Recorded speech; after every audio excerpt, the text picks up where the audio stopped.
Bien qu'il ne rejette pas catégoriquement l'existence d'une entité divine, je soutiens que sa nature diffère considérablement de celle décrite par les doctrines religieuses traditionnelles.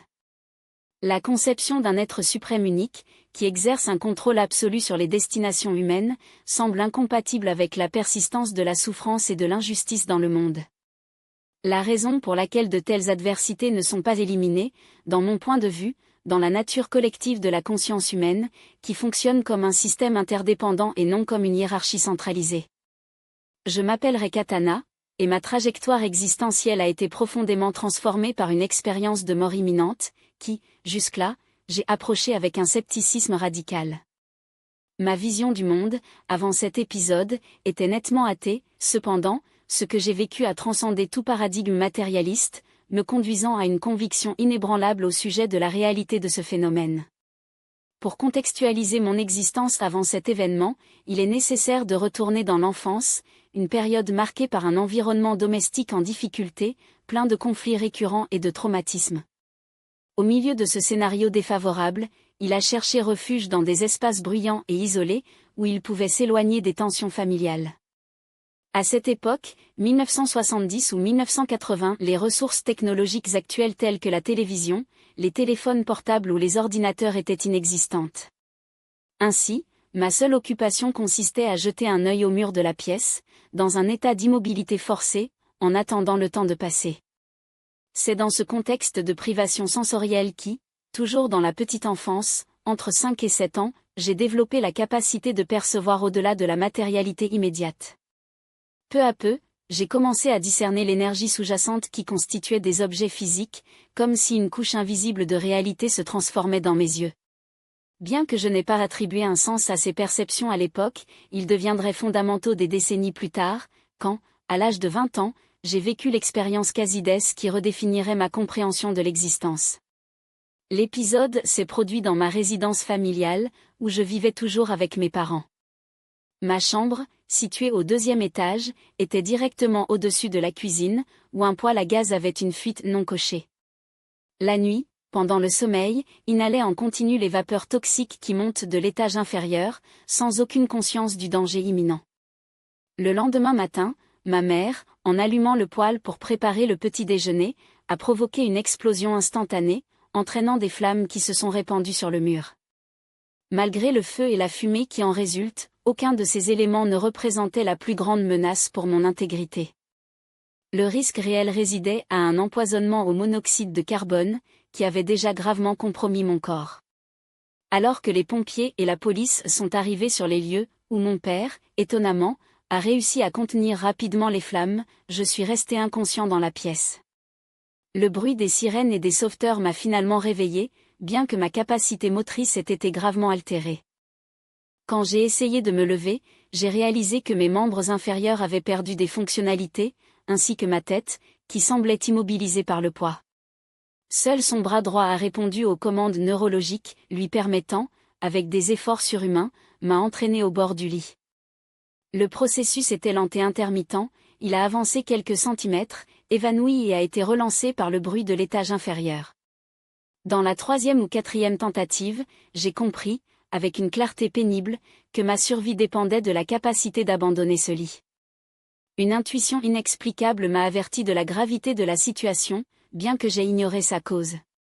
Avec une dernière impulsion, il a quitté le lit et est entré en collision de la tête avec le sol.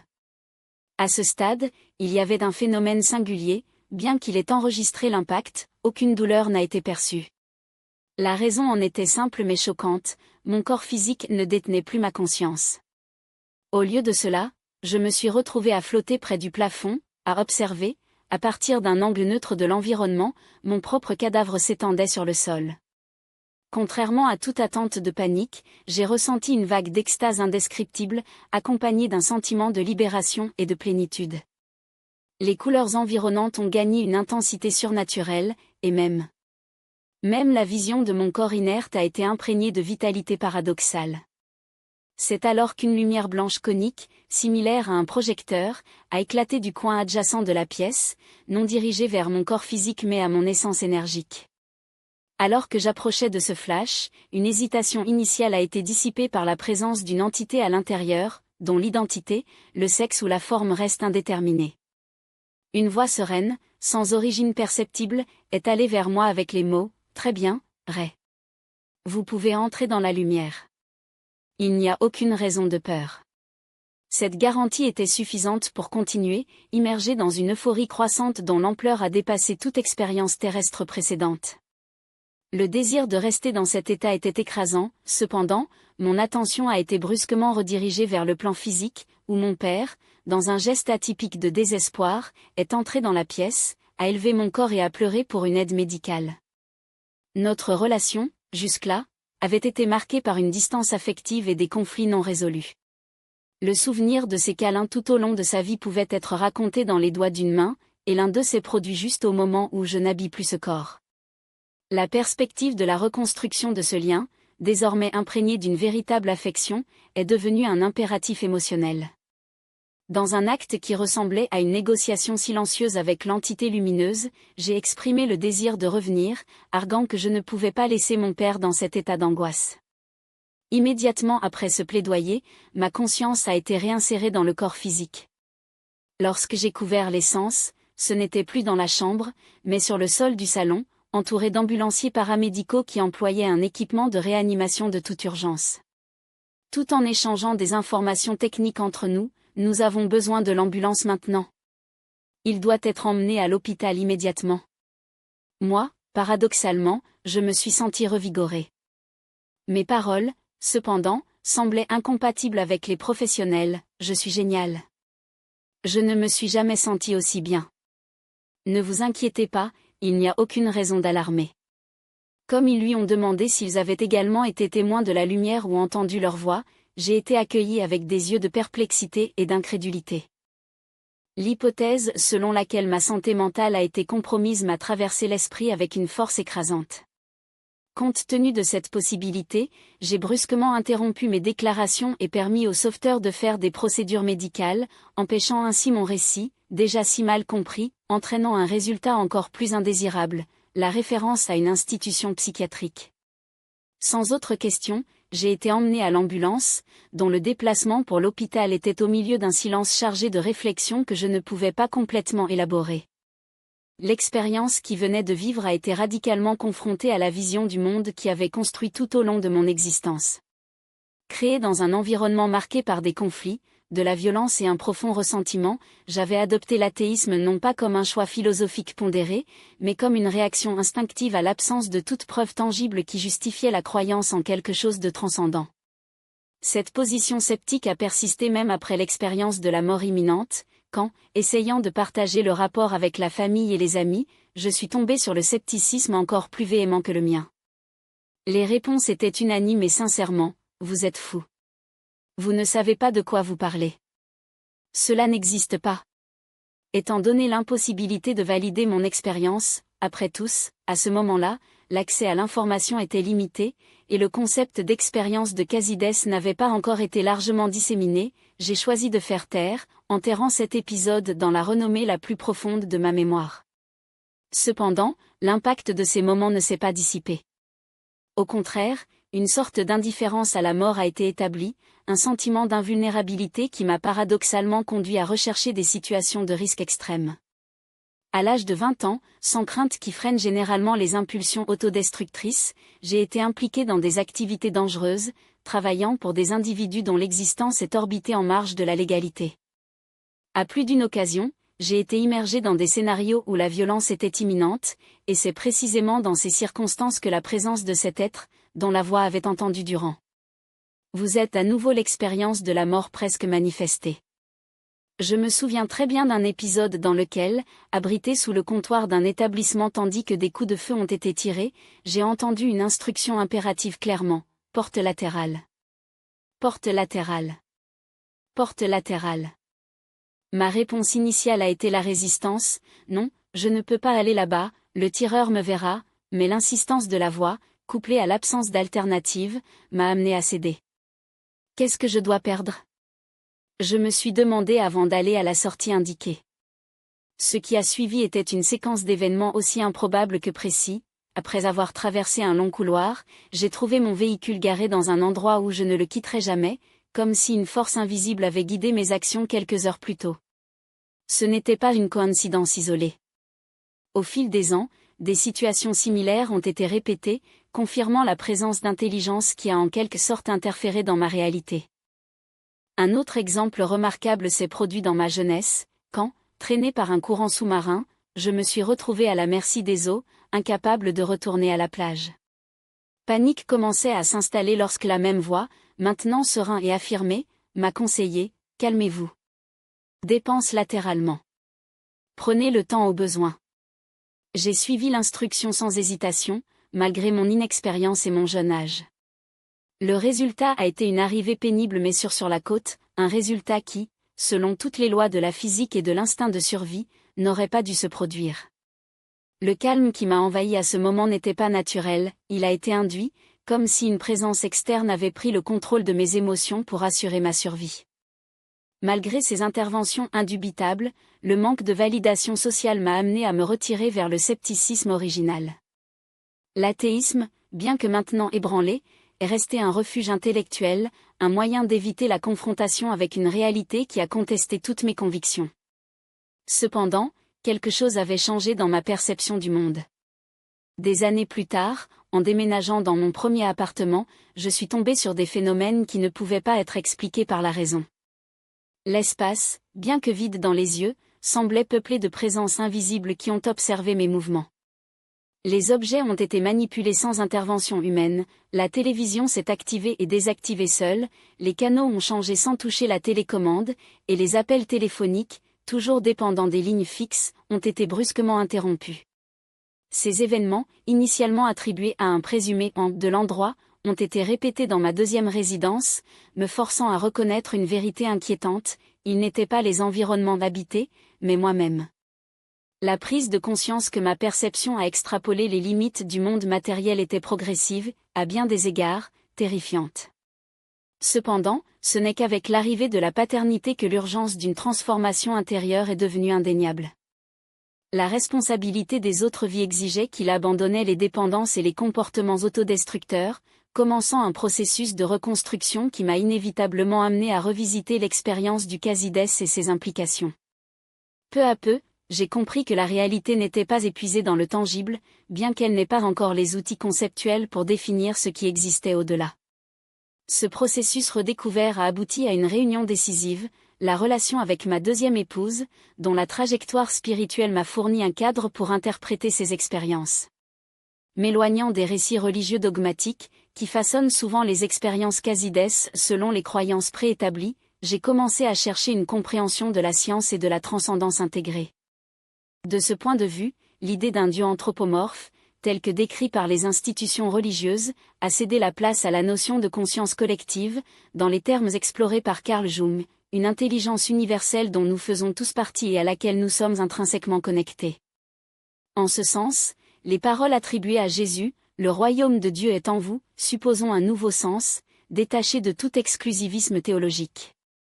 Si Dieu, ou divinité, est une énergie cosmique qui imprègne toute l'existence, alors l'affirmation selon laquelle nous sommes tous des enfants de cette même source n'est pas une métaphore, mais une description littérale de notre nature. Non.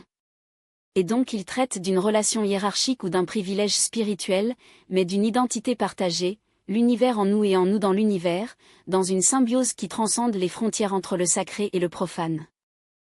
Ainsi, qu'il soit appelé cette totalité en tant qu'univers, collectif ou une conscience, nous faisons tous partie intégrante de tout cela. Et si nous faisons partie, nous sommes, par définition, égaux par essence. Il n'y a pas de hiérarchie inhérente ou de supériorité morale prédéterminée entre les êtres, nous partageons plutôt un lien fondamental avec cette entité énergétique qui nous constitue et nous transcende. Nous sommes, en même temps, des créateurs et de la création, les co-auteurs d'une réalité qui se déroule de nos choix individuels et collectifs. Cette perspective impliquerait, en théorie, la possibilité d'une organisation sociale basée sur l'équité et l'élimination des maux qui affligent l'humanité. Si la conscience collective, cette intelligence suprapresse, a agi au nom du bien commun, de nombreux conflits et injustices pourraient être surmontés. Cependant, la réalité démontre qu'une telle harmonie ne s'est pas encore concrétisée, et la raison réside précisément dans la double nature de cette même conscience, c'est le reflet de nous-mêmes. Tant qu'il y a un déséquilibre entre les actions bénéfiques et les mauvaises, entre la lumière et l'ombre qui habitent l'esprit humain, cette entité s'unit, composée de notre multiplicité, reste dans un état d'ambivalence, incapable de se pencher de manière décisive d'un côté ou de l'autre. Le point d'inflexion ne se produira que lorsque l'équilibre est suspendu pour l'amour, la compassion et la sagesse, surmontant l'ignorance et la destruction qui persistent encore. L'une des analogies les plus éclairantes pour comprendre cette dynamique a été proposée par Eckhart Tolle, lorsqu'on lui a demandé l'existence du mal dans un univers originaire de l'amour.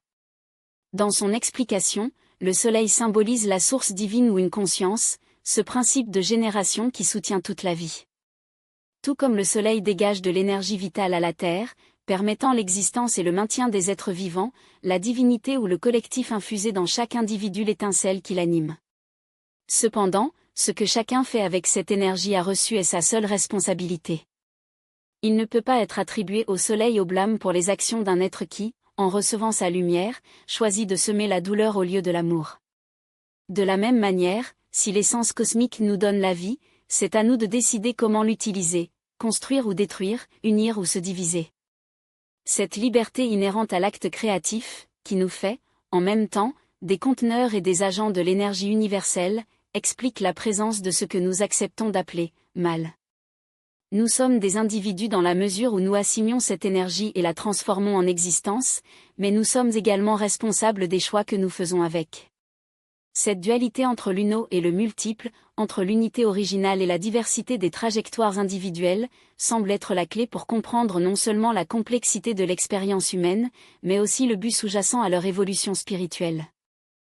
Quant au processus de transition après la mort physique, les récits des expériences de Casides, EQMS, et des rapports médiums suggèrent un schéma récurrent, l'absence d'un jugement punitif dans les moules traditionnels du ciel et de l'enfer, mais un moment de revue existentielle, à laquelle l'individu est confronté aux conséquences de ses actes. Ce n'est pas une condamnation, mais un miroir qui reflète, sans distorsion, les actions pratiquées dans la vie, à la fois celles qui ont soulagé la souffrance des autres et celles qui l'ont aggravée.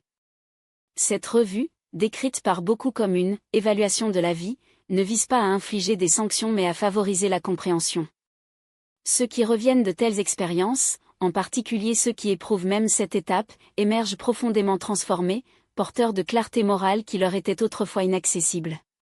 Ceux qui ont commis des actes considérés comme mauvais ne se limitent pas, après la mort, à un état d'obscurité éternelle, ils sont plutôt confrontés à la vérité de leurs choix, en les comprenant dans leur intégralité, vivent une forme de purification par la conscience. Le remords et le repentir que beaucoup se manifestent, comme l'attestent les rapports médiums, ne résultent pas d'une punition extérieure, mais de l'expansion de leur propre perception. Ils savent maintenant ce qu'ils auraient dû faire, et cette sagesse les libère de l'ignorance. Je suis allé qu'ils les ont conduits à une erreur. Ce point de vue est aligné sur la notion de réincarnation comme un cycle d'amélioration progressive, le retour à l'existence physique jusqu'à ce que, grâce à l'apprentissage accumulé, il atteigne l'éclairage, un état dans lequel la nécessité de réincarner cesse, comme illustré par la trajectoire de Bouddha. Selon la tradition, Siddhartha Gautama, après de nombreuses existences, a déclaré dans sa 7e incarnation qu'il ne retournerait plus dans le plan physique, car il avait transcendé le cycle du samsara. Son message, cependant, devrait être perpétué par ceux qui, toujours immergés dans la dualité, ont demandé la libération. Ce principe suggère que l'illumination n'est pas un cadeau accordé, mais une réalisation forgée par la souffrance dépassée. À cet égard, les expériences de mort imminente qui incluent la revue de la vie révèlent un modèle intrigant. Les individus qui reviennent après cette étape présentent souvent un changement radical de perspective, comme si l'exposition à la vérité de leurs actions et leur impact les a purifiés. Par conséquent, une question fondamentale se pose, si nous sommes en fait les architectes de notre propre existence, pourquoi certaines choisiraient-elles des incarnations marquées par des essais extrêmes, tandis que d'autres optent pour une vie relative ? La réponse semble résider dans le mécanisme de l'évolution spirituelle elle-même. Celui qui fait face à l'adversité, qu'il soit soi-même infligé ou imposé par la destination, a la possibilité de transcender ses limites, tandis qu'une existence à partir de défis permet rarement la croissance nécessaire à l'éclairage. C'est en surmonter les traumatismes, dans la transformation de la douleur en sagesse, que l'être humain s'approche de son essence divine. Comme l'a déclaré Bouddha lui-même, sa grandeur n'est pas née du confort du palais, mais de la décision d'abandonner les privilèges de faire face à la réalité de la souffrance humaine. Son exemple illustre un paradoxe central: l'illumination n'est pas réalisée par l'évasion de la douleur, mais par sa transmutation. Mes propres expériences corroborent cette vérité. Les jours où j'ai grandi étaient ceux où tout semblait s'effondrer, des moments où, forcé de confronter mes ombres, j'ai découvert une résilience que je ne savais pas comment posséder. C'est dans l'obscurité que j'ai trouvé la lumière, non pas comme un cadeau, mais comme une conquête ardue. Si ma trajectoire n'avait été pavée que par des installations, elle n'aurait guère quelque chose à offrir. C'est le contraste entre la chute et la montée qui forge le caractère et suscite le potentiel latent. Beaucoup, après avoir subi un traumatisme profond, que ce soit en tant que victime ou en tant que bourreau, émergent avec une compréhension élargie d'eux-mêmes et du monde. Le chemin vers l'éclairage n'est donc pas une route droite, mais un dédale d'épreuves dont le but ultime est l'expansion de la conscience. En ce sens, choisir une existence difficile n'est pas une punition, mais une opportunité. Alors que les vies marquées par la commodité peuvent reporter l'éveil, ceux qui sont imprégnés de difficultés accélèrent le processus de connaissance de soi, tant que l'individu sait comment les extraire et n'en amère mes sagesses. Le Bouddha n'aurait pas été devenu l'éclaircissant s'il était resté dans les limites sur du palais de son père. C'est en abandonnant la sécurité, face à la faim, à la solitude et à la privation, qu'il comprenait la nature de la souffrance, et, par conséquent, la voie à son arrêt. Son voyage illustre que l'illumination n'est pas un état passif, mais le résultat d'une recherche active et souvent douloureuse de la vérité. Quant aux cadeaux qui m'ont été offerts, ou, comme je les ai vus, les charges qui m'ont été imposées, j'avoue qu'au début, je ne les ai pas reconnus comme telles. Au contraire, je leur ai résisté, niant leur existence, et, par conséquent, avancé la souffrance même que je craignais tant. L'acceptation, lorsqu'elle est finalement arrivée, n'était pas un acte de démission, mais de reconnaissance que de telles capacités, bien qu'énigmatiques, faisaient partie intégrante de mon existence. Cependant, la pleine compréhension de sa nature nécessiterait non seulement le temps mais aussi une série de transformations personnelles qui ne se dérouleraient qu'au cours des décennies suivantes. À 30 ans, déjà marié et père de 2 enfants, je suis tombé sur un point d'inflexion. Responsabilité de la famille, ce lien non négociable a été imposé comme catalyseur pour la reconstruction de ma vie. J'ai abandonné les dépendances qui, pendant des années, avaient assombri mon lycée. J'ai soumis à un processus de réadaptation et j'ai repris des études universitaires. L'essai professionnel qui a suivi, d'abord à New York puis dans le New Jersey, était moins un objectif en soi et une autre conséquence de la discipline nouvellement admise. Cependant, même avec les réalisations matérielles, le mariage s'est effondré, me laissant devant une vérité inévitable: la paternité n'a pas admis les demi-mesures. Il n'y avait pas de place pour l'autodestruction lorsque 2 vies dépendaient directement de ma stabilité. Des années plus tard, à la maison des 40, j'ai décidé de rouvrir la possibilité d'une nouvelle relation. La décision n'était pas impulsive, mais le résultat d'une réflexion mature sur la solitude et le but. J'ai ensuite eu recours à une plateforme de rencontres numériques, pas à celle superficielle et éphémère, mais un espace structuré pour de véritables connexions. Alors que je rencontrais le profil de la femme qui deviendrait ma femme, une certitude immédiate et inexplicable m'a pris en charge. Sans hésitation, je lui ai envoyé un message singulier, dans lequel, avec un ton entre le joueur ludique et sincère, j'ai dit: « C'est le seul contact que je vais établir. Vous êtes ma future épouse, même si je ne le sais toujours pas. » À ma grande surprise, elle a répondu avec humour, et ce qui a commencé comme un dialogue virtuel s'est déroulé dans une union qui dure à ce jour, dans la même maison que nous partageons maintenant. C'est dans ce contexte qu'un phénomène auparavant sans précédent se manifestait. Depuis l'enfance, j'ai perçu les énergies, mais jamais sous forme humaine. Cependant, une figure masculine est apparue dans ma vision, un terme inapproprié mais plus proche: je dois décrire une expérience qui transcende les sens physiques. C'était une projection mentale, presque cinématographique, dans laquelle un inconnu m'a été adressé avec un message énigmatique: j'ai fait une erreur. La confusion qui a suivi était paralysante. À qui était cet homme?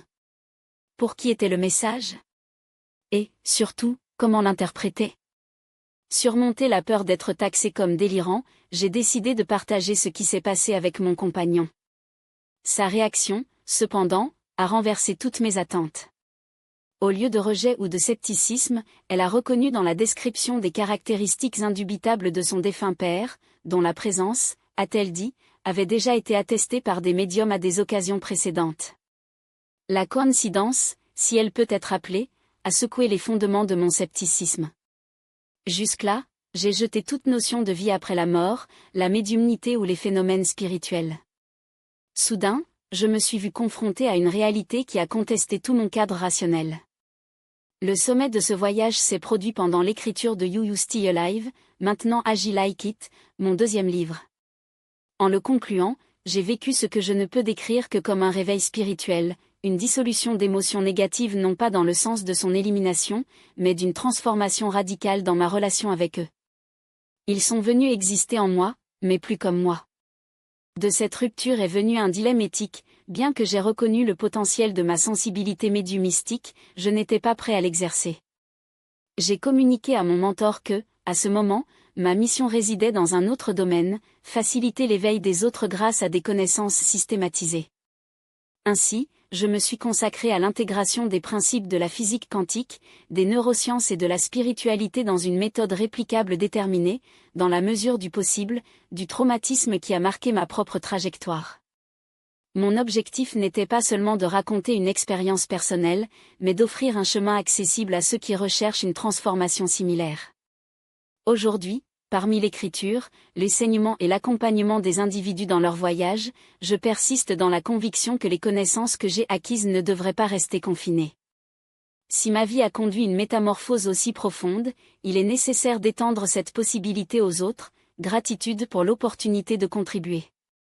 Enfin, je remercie la plateforme Life After Life pour l'espace accordé pour partager ce récit.